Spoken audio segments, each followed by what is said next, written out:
Now, Sports Talk with Brodes. Here's Hunter Brody. What is going on, everyone? Welcome to Sports Talk with Brodes. That was a very entertaining game of basketball. I thoroughly enjoyed watching the entire thing. Easy watch, great play, defensive intensity was unbelievable. I watched Ben Simmons on Terry Rozier, and it was very embarrassing from Rozier's perspective. Here he is, one-on-one, trying to attack the rim and penetrate the lane, and Ben Simmons swats the basketball out of nowhere, hits Terry Rozier in the head, and I tweeted this out during that moment. It looked like me at LA Fitness when I'm playing 42-year-old dads that do finance for a living. That's the type of play I make then. And here's Ben Simmons doing it on Terry Rozier. The Hornets look baffled. PJ Washington, LaMelo Ball, Monk, Hayward. This team stinks. And the Sixers took their soul in the second quarter. When the Hornets were actually leading the game, the Sixers snagged it right from them during this stretch. The starters entered the game, and Ben and Joel on a 2-on-1 fast break. Here's Ben Simmons with a beautiful how-do-you-do behind the back, which results in Joel Embiid getting 2 points. Joel Embiid then on the other side of the floor gets a steal. It leads to a Danny Green 3. That made it 38-36. Sixers get a stop on the other end. Seth Curry drains a 3. Timeout. And from there, the rest is history. The Sixers went on a 27-7 run to end that first half. Danny Green pretty much right at the buzzer at the top of the three-point line sends the Sixers back to the locker room. And this is coming off of, he had an injury during the game. It looked like he was in some significant pain holding his finger. I was a little nervous, but he enters the game again. He went back to the locker room, came back out. It was crazy. He's diving on the floor for loose balls. Him and Ben Simmons attacking Terry Rozier on the court. That's where it all begins with this basketball team. They have bought in defensively, and it is transitioning to what they do offensively. And it's a tremendous watch. It really is. What they have done so far in 7 games to start out 6-1, it is solid. And I know that I'm being cautiously optimistic when talking about this team, as you know from what I've said previously, and I am still there. I had some tweets come at my way saying, Brodes, are you still giving this team 20 games to say they are legit or not? Absolutely. This is 7 basketball games. I'm thrilled. It makes a lot of sense. This team makes sense. You want to double Joel Embiid? Well, guess what? We're going to move the basketball around. Joel Embiid should have way more assists than what he does. It's unfortunate hockey rules don't apply to basketball because the secondary assists would be beautiful for Joel Embiid. If he gets double-teamed, it's kick out, pass to the other guy standing on the opposite side of the floor, and you get a wide open look. Maybe he doesn't always get to 3 passes, and then the shot, it might only take 2. My point is, you can't double-team Joel Embiid the same way because you have shooters on the floor. The Hornets tried to go small. Well, guess what? That didn't change Doc Rivers' philosophy when it comes to any of his big men. It's crazy. It really is. Dwight Howard, what type of impact is he making? Talk about offensive rebounds. Talk about just the bench vibe. Him, the energy. I'm not even talking about him getting putbacks and cleaning up the garbage, turning garbage into gold, as Mark Zumoff would say. I'm not talking about eating on the offensive side of the glass. I'm talking just from his natural energy coming off of the bench, celebrating when his teammates do well, and everything he brings off the floor as well. It's crazy. Tyrese Maxey. Stud! Gross! Amazing! Knocking down threes. One was deep as hell. How about the steal to the dunk? How about the fast break where he's going so fast? His speed is lethal, and there's contact, but he's still making the layup. He showed so much versatility. Here's the difference from what you've seen last year to this year. Doc Rivers said this postgame. We have a lot of guys that can put the ball on the floor and get shots. You did not have that last year. Seth Curry could bring a lot to the table. Danny Green gives you that spacing. The spacing in general is huge. Tyrese Maxey, no one on this team can do what Tyrese Maxey does, and Maxey's a rookie in his 7th NBA game. So add that, and then add Shake Milton and his experience. Him getting more experience than what he had last year where he just got thrown into it, saying, hey, good luck. Well, he's learned a lot from there, and he's adapted into this six-man role. You didn't have this stuff last year. Dwight Howard has done more in 7 games than Al Horford has ever done in one full season, and look at the difference in pay. It's insane. By the way, we are broadcasting live from the Manscaped Man Cave. Get 20% off and free shipping with the code BROD at manscaped.com. Now, I did some self-assessing because I realized that I'm looking so big picture with this team, and it is, or at least it was before this game here, it was ruining my experience with the journey. I'm trying to adapt here and realize that I need to embrace this fun ride because I wanted to see Sixers basketball, and that 1 made sense and 2 was enjoyable to watch. They are giving me that, so there's no reason for me to look so big picture and to look for the postseason and what can happen, and that's what I was doing throughout the first handful of basketball games. Why I am so cautiously optimistic is this, and I'm taking away last year because COVID-19 shut the season down. Some of the regular season games were in the bubble. You had to restart the season. Ben Simmons broken back. Okay, so let's take out last year. But the 2 years before that, you won 50-plus regular season games, and that resulted in what? I would say disappointing playoff losses. So you won 50-plus regular season games. Think about how many wins that is.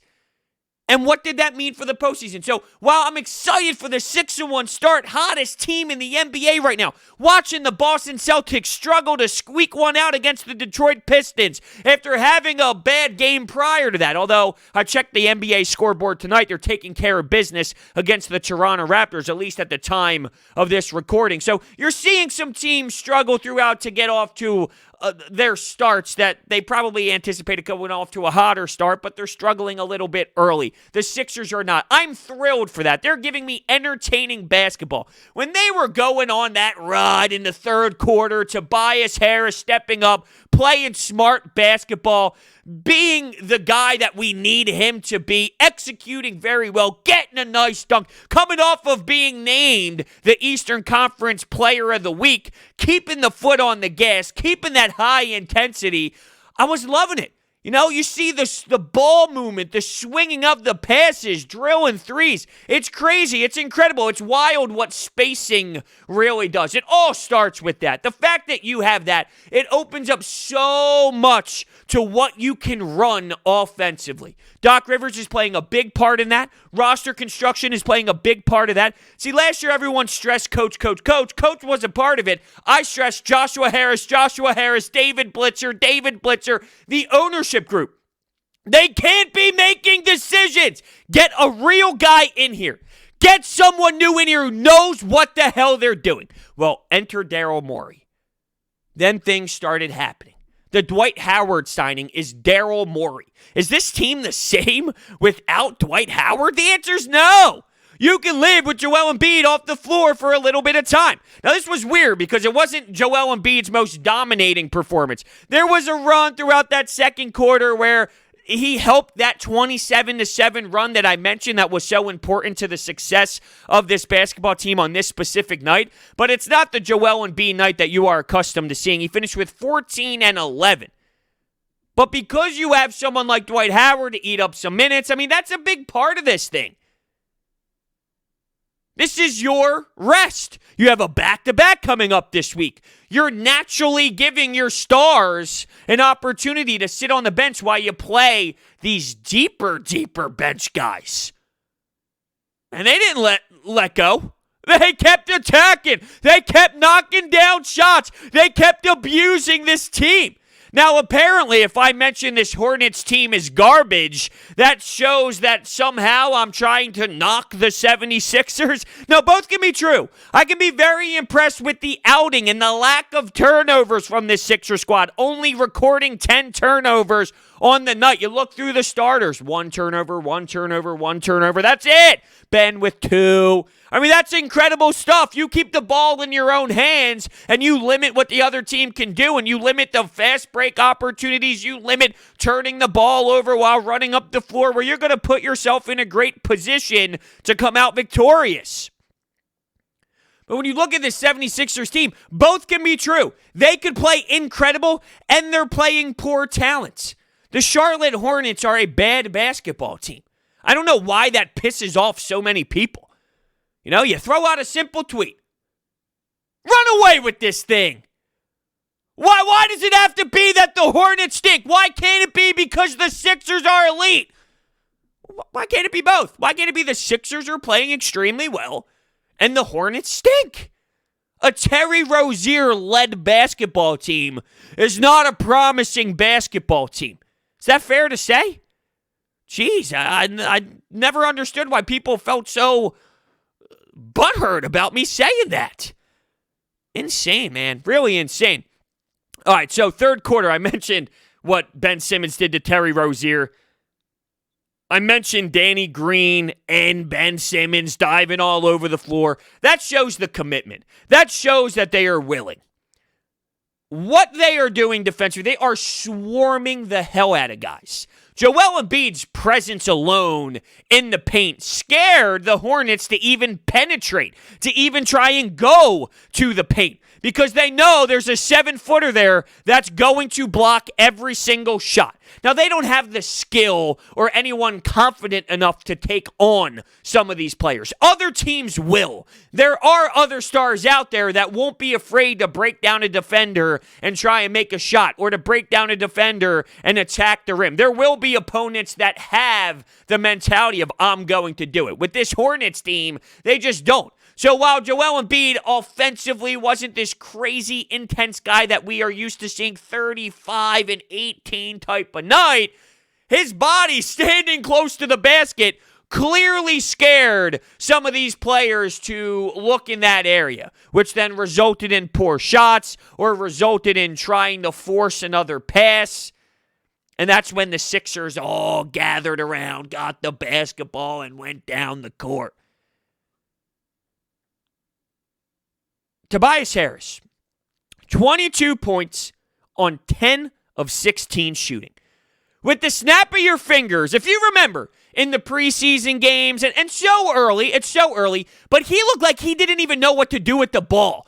He was throwing balls like underneath the backboard, and he was doing that dribble. You know the standard dribble when Tobias Harris gets it and he's in the corner, and it's like he's thinking about what he wants to do, and he's going to try and break down the defender, and he's going to try and do too much with the basketball. You know the exact look I'm talking about. There's like a mini high step involved where you saw that. He wanted to pass up everything when he had a chance to take a shot. He didn't want to do it. He'd rather give it away. He would look for another teammate. It was so brutal. It was so ugly. I mean, I could argue that it was uglier than anything we've even seen last year out of him. And then out of nowhere, he explodes. Out of nowhere, he gets back into the proper mentality of, give me the ball. I know exactly what I'm going to do with it before I even get it. And that's the major thing for me when it comes to watching him play. The catch and shoot is there. It's quick. It's released. It's in rhythm. It has flow. You can see that he is properly embracing what is coming next. Give me the ball. I know exactly what I'm going to do with it. Give me the rock. I'm going to shoot this thing. But before he'd get it, he'd look around, he'd wait to see what's going on. Now, no. I know exactly what I'm going to do. And even his drives look so much smoother. They look way more natural. His ability to get to the rim looks quicker, and I think it's because he's decisive. When he does see his teammate coming up the floor, knowing that there's possibly going to be a pass coming his way, if he's going to drive in that scenario, he's already in his process of taking those first steps, those first strides to getting to the hoop. So everything is just appearing like it's coming with ease to Tobias, and we haven't seen that in a Sixers uniform since he's been here. Now remember, when he got here, they just traded for Jimmy Butler. They're moving on from Landry Shamet. They're moving on from Robert Covington. There were so many new pieces into the mix, and now you're trying to fit in a Toby. It's not that easy. It's not that simple. But you're watching this team thrive. And Doc, post-game, mentioned that it's too early to read into a lot. And that's true. And that's something I've been stressing. It is too early to read into a ton. it's nice to know that this is possible. The more and more they do this, the more and more I get convinced. I would like to see a fresher opponent. I would like to see a more established opponent, but they can't control that. They play the Washington Wizards next, I believe, and followed by the Brooklyn Nets on a back-to-back, although I did see some news about Kevin Durant and the COVID-19 protocols. I don't know. Someone texted me about it because I'm in a fantasy basketball league, and they said, hey, make sure if you have Kevin Durant, there's some COVID stuff. I haven't seen any official reports on it, so I'm just going based off of that. So, that would suck if the one time that you have the team finally on the schedule, something like COVID-19 protocols eliminates the possibility to see how they match up against an elite talent like Kevin Durant. But we'll get to that. We will absolutely, as we move forward here, I want to look at what they did tonight and what I thought was so special. Once they took control in that second quarter, they don't allow teams to come back into things. They don't allow these squads to creep back in too much. Of course, it's basketball. It's a game of runs. So teams will score some points, and they will score baskets. It's not as if they never allow a team to ever score a basket again once they take the lead. Let's not blow this out of proportion here. But they do keep them at a certain distance. I questioned their first matchup against the Hornets. So in that third quarter, they turned the basketball over 10 times. Would that happen again? Did the Hornets see something that stood out to them that they know they can do to force the Sixers in uncomfortable situations and to force them into making bad decisions and trying to do too much and putting the ball in the hands of the Hornets when they didn't want to?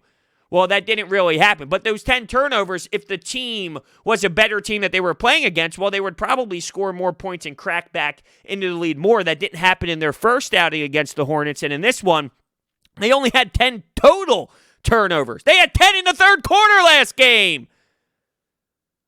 The fact that they are taking control and winning the game. You're going to have a bunch of sloppy opponents in the NBA. That's reality. You're going to have some hiccups along the way, and it seemed like that Cleveland loss was a big hiccup. Keep in mind, without Joel Embiid, that was a big mentality switch, and that was a big philosophy change from the pick-and-roll defense to the offense to everything involved. So that Cleveland loss was clearly a hiccup with this team. If majority of the time this is what you get, well, then I think we can have a fun ride this year. I think we can totally enjoy this thing and embrace it for what it is. 7 games, though, is 7 basketball games. I'll throw this at you. When you look at the Brooklyn Nets, when you look at the Boston Celtics, when you look at the Toronto Raptors start, when you look at some of these teams, the Milwaukee Bucks and their start, when you look at these starts, because people throw this at me, Brodes, well, look around the league. Other teams are falling. The Sixers aren't. That's sort of defending my point. Are the Milwaukee Bucks really where they are right now? The last time I checked, they were like 3-3. You think the Milwaukee Bucks are a 500 basketball team? Absolutely not. It's a small sample size. Are the Boston Celtics a 4-3 basketball team? Absolutely not. It's a small sample size. I want the Sixers to be 6-1. I want them to keep playing this way. This was thoroughly so entertaining. I was smiling from ear to ear, watching the ball move around, watching the spacing on the floor, watching the team willingly, just beautifully pass the basketball to a wide open shooter who has the ability to take the shot and make the shot. And if they don't take the shot, they have the ability to dribble drive. They have the ability to dribble drive and even get a layup or kick it out to somebody else who is willing to take the three. This roster makes sense. This roster feeds off one another. These players have skill sets that bounce off one another. It's been a while since we've seen that. It's been a while since we've seen it to this degree with an older Joel Embiid, with an older Ben Simmons. We've seen it before with Marco Bellinelli and Ersan Ilyasova. The difference is Ben Simmons is however many years younger. Joel Embiid is however many years younger. Now, they're stronger, they're physical, they're stronger from the mental side of the game. They've been involved in more playoff series. So add that and then add more established players. A Danny Green, a Seth Curry, a lot different than the two guys I mentioned, along with Dario Saric. So a lot has absolutely changed. I think now is a perfect time to hear a word from my friends at DraftKings. Playoffs. You want to talk about playoffs? Yes, that's right. Football's playoff starts this weekend, and there's no better place to get in on all the action than with DraftKings Sportsbook, America's top-rated sportsbook app. If you haven't checked out the app yet, there's no better time to sign up and start cashing in. DraftKings Sportsbook is giving all new players a deposit bonus up to $1,000 when signing up using promo code Brodes. Check out the DraftKings Sportsbook every day this week to cash in on their daily odds boosts. New boosts are posted every single day for all their biggest sporting events. Download the top-rated DraftKings Sportsbook app now and use promo code Brodes when you sign up and get up to $1,000. That's code Brodes to get a deposit bonus up to $1,000. For a limited time, only at DraftKings Sportsbook. Must be 21 or older. Pennsylvania only in partnership with Meadows Racetrack and Casino. Bonus comprised of a first deposit bonus. Deposit bonus requires 25 times playthrough. Restrictions apply. See DraftKings.com/sportsbook for details. Gambling problem? Call 1-800-GAMBLER. Let's get to Ben Simmons, because Ben Simmons brought it defensively. Ben Simmons can clearly do a lot when it comes to facilitating and passing the basketball and finding open teammates. As I mentioned, that behind the pass, the behind the back pass that started that run was tremendous. So he does that. His offense matters, okay? Now, I'm seeing that he is willing to attack. When you look at his field goal attempts, they are getting up there. Now I'm starting to have the issue with he's not strong at finishing. How can you be 6'10 and be that type of physical beast and not be strong at finishing the basketball? He is so weak around the rim, and it blows my mind. And I know I'm a Ben Simmons guy. It would be different, and I feel that you should feel a certain way about me if I was a Ben Simmons hater, a guy that wants to get rid of him. I don't want to get rid of Ben Simmons. I was very vocal about saying I wouldn't do it for James Harden.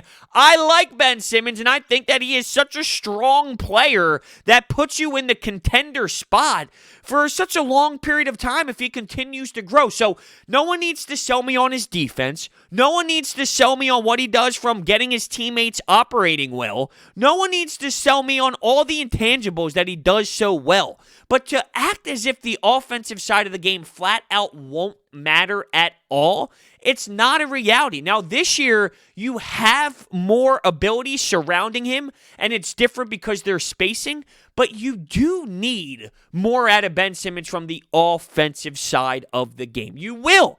And I think he needs to get stronger, closer to the basket, even if he's getting the same amount. See, here's the difference. So let's say 10 field goal attempts is what he gets. 10 field goal attempts.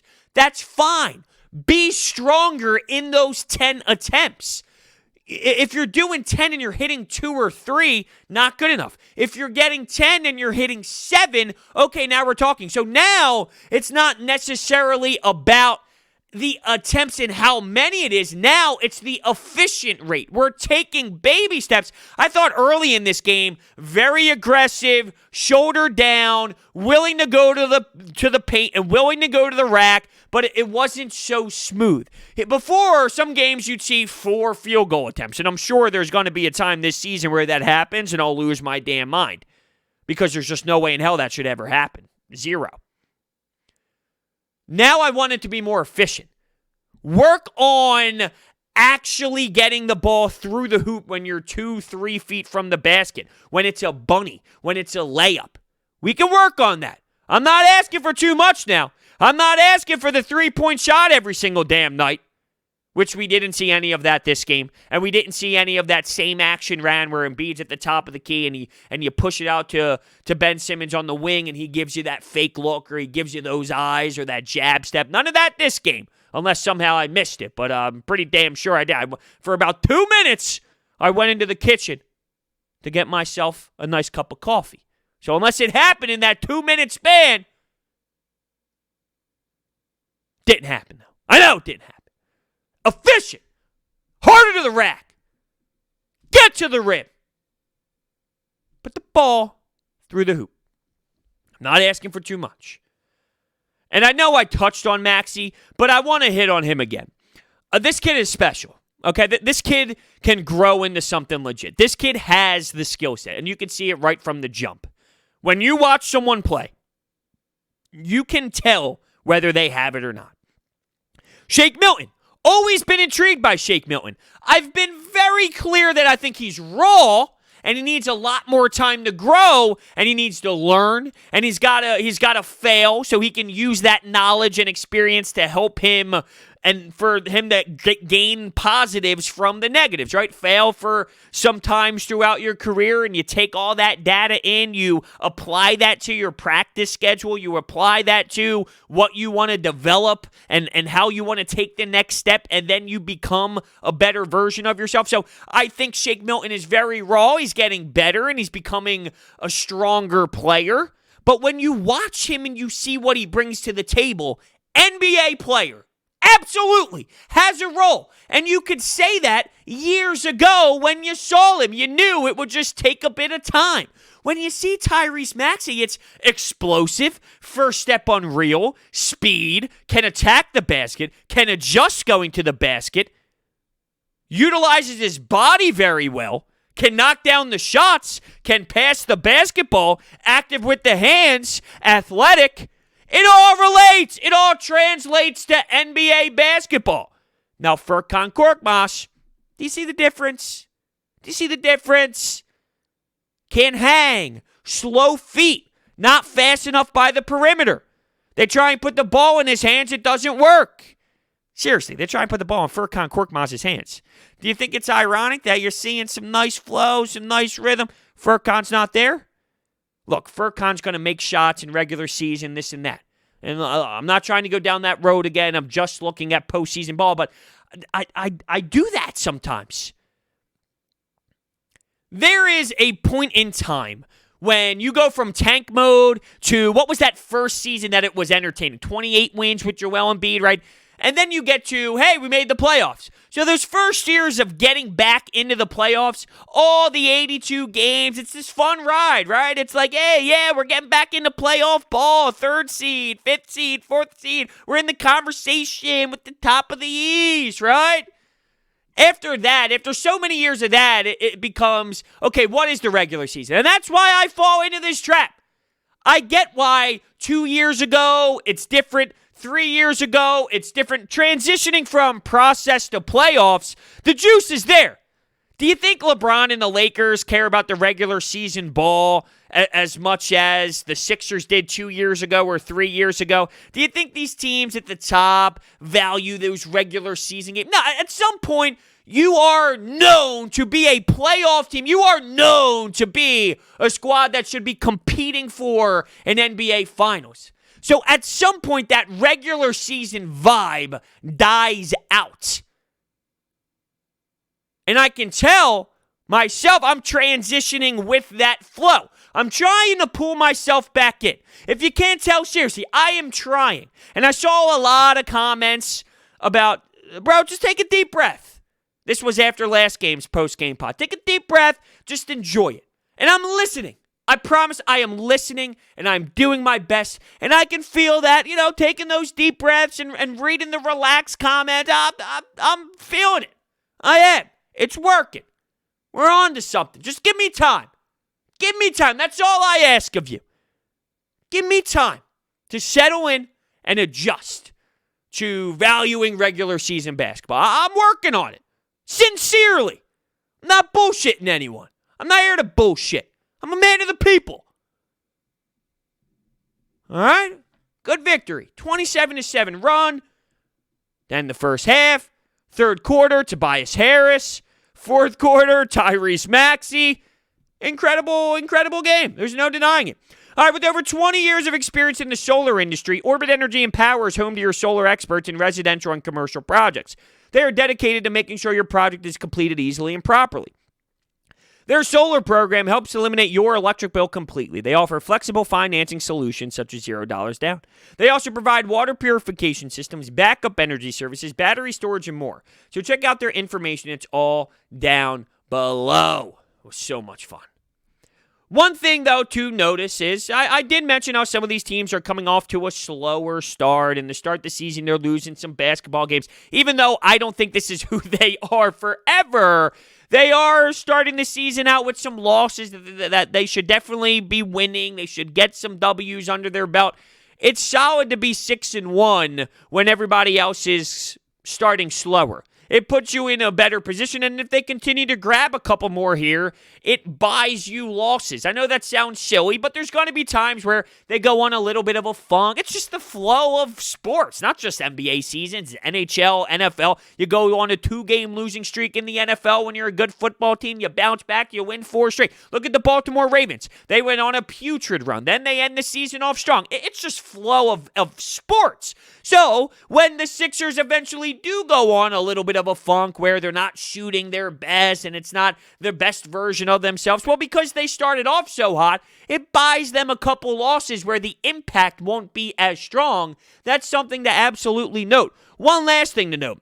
This was more of a realistic shooting night, which is a positive that they found a way to crush a team with that being the case. 35% from 3 or so. I wrote down the stat when there was about 1:30 left with some of the bench guys in, so the deep bench guys in. So it might have moved up and down a little bit, but 35%. At one point, 2 games ago, they were shooting 64% or 60+%. And then last night at half, or not last night, the previous game, they were shooting 54%. I mean, that's not realistic. This was more of a realistic shooting night. And they came out with the win. That stands out to me. That's important to me. All right. Thank you all so much for listening. I'll shut up now. I promise I will. Thank you all so much for listening, and I will see you next time.